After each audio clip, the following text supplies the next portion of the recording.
Hi, welcome to our roundup of the 6 most significant stories making headlines around the world. From geopolitical upheavals to major developments in governance and security, here's what you need to know. 1. Syria's political transformation amid rebel victory.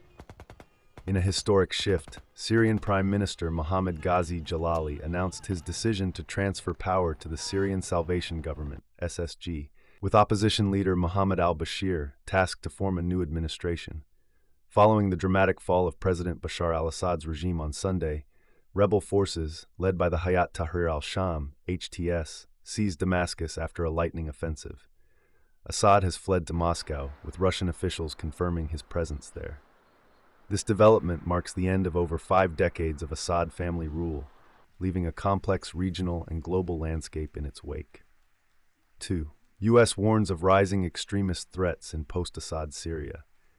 U.S. Secretary of State Antony Blinken expressed concerns over the potential resurgence of the Islamic State amid Syria's ongoing transition. While welcoming rebel leaders' pledges for inclusive governance, Blinken emphasized the need for action over rhetoric. The collapse of Assad's regime disrupts Iran's regional influence, but raises fears of instability and extremism as diverse rebel factions attempt to govern. The end of this regime is a defeat for all who enabled its barbarity and its corruption, none more than Iran, Hezbollah, and Russia.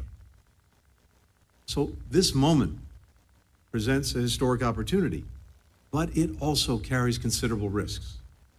History shows how quickly moments of promise can descend into conflict and violence. ISIS will try to use this period to reestablish its capabilities, to create safe havens. As our precision strikes over the weekend demonstrate, we are determined not to let that happen. 3. Netanyahu responds to Syria upheaval, eyes security measures. Israeli Prime Minister Benjamin Netanyahu outlined steps to secure Israel's northern border following Assad's ouster.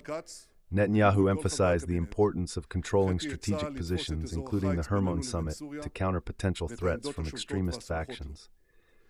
Meanwhile, reports suggest progress in mediation efforts for a hostage deal involving Hamas, though no concrete outcomes have been reached.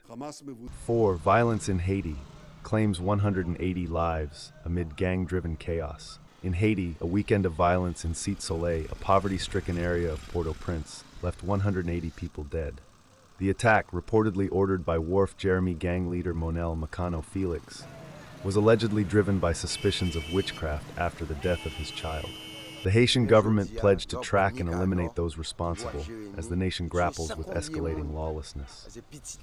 I'm deeply honored and humbled to receive such an overwhelming endorsement from the Ghanaian people.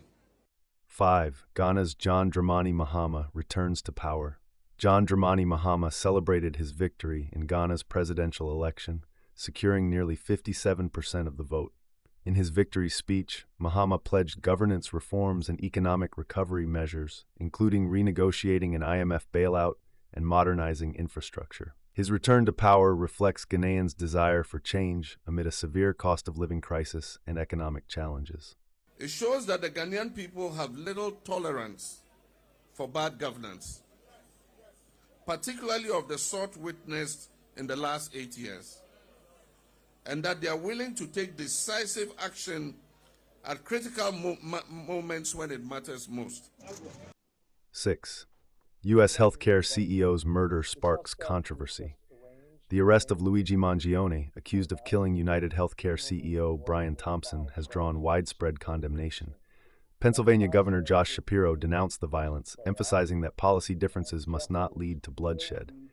Thompson's assassination, which occurred in New York, sparked a multi-state manhunt, culminating in Mangione's capture in Pennsylvania. The suspect was just arraigned here in the courthouse, and presumably New York will file charges very, very soon. That process will continue to play out, and justice will be delivered in this case. This case is hinged on attention. In fact, the attention in this case and the killing of Brian Thompson was helpful, no doubt, in allowing us to capture this killer, in alerting that individual at McDonald's this morning, and then having that individual contact police. But some attention in this case, especially online, has been deeply disturbing, as some have looked to celebrate instead of condemning this killer. Brian Thompson was a father to two. He was a husband, and he was a friend to many. And yes, he was the CEO of a health insurance company. In America, we do not kill people in cold blood to resolve policy differences or express a viewpoint. Within several seconds of the first contact, he had asked the suspect if he had been in New York City recently. And that really invoked a physical reaction from the suspect. He became visibly nervous, kind of shaking at that question. And he didn't really answer it directly. So that statement alone really said a lot. And the suspect didn't have to say a lot after that question to show that, you know, he was very nervous at that point. He was very cooperative with us. Didn't really give us too many issues. Once we found out his identity, we took it from there. So there are a lot of things that need to be followed up yet in this investigation. Certainly, there were a number of items that were found on his person, in his backpack, that have been inventoried. And we've begun to do an analysis of some of those. There were written documents. There are electronic devices that are in the process of being downloaded. Search warrants are obtained. And we know that he has been in Pennsylvania, excuse me, for several days. And so part of that investigation will also focus on trying to retrace his steps. We've already identified businesses, for example, that he frequented in this area and activities that he engaged in. That led us to more evidence. And so all of that is becoming kind of a mountain of evidence that has to be analyzed and looked at. I'm confident we'll have a much better idea of his activities over the past number of days in New York and in Pennsylvania.